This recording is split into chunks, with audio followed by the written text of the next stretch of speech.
shrouded breaking, fireworks complete. This is the second one of these stories we've done in 2 days. Just yesterday, we did a big story out of San Francisco that said in California, black people are 4 times more likely to be arrested. And in San Francisco, it's 10 times more likely to be arrested.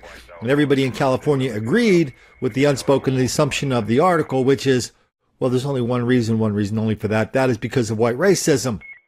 And while we contemplate this whole thing of white racism, we're going to look at, in the background, an episode of black mob violence from New Jersey, where a couple hundred black people rampaged through this little town called Maplewood, attacking people, attacking cops, destroying property. A year and a half later, some people in New Jersey figured out that, well, the cops are big bad people because they actually tried to stop the fellas when they were blowing off some steam. Anyway, one day after the California story comes the New Jersey story. Exact same story almost.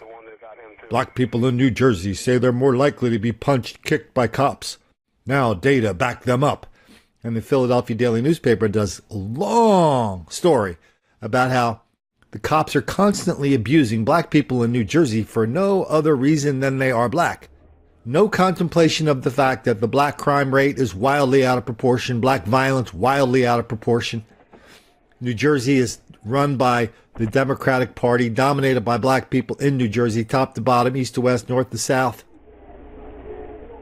It's been that way for a long time. And now we learn the same people who are running the state of New Jersey are somehow abusive to black people in places like Newark, Atlantic City, Trenton, Camden. These are the major cities of New Jersey that are all chocolate cities. Listen, people in New Jersey, they know what the score is. They know that black crime and violence is wildly out of proportion. They're okay with that. That's just how they roll in New Jersey. And the people who aren't okay with it, they learned a long time ago not to say anything because that would make the black kids angry.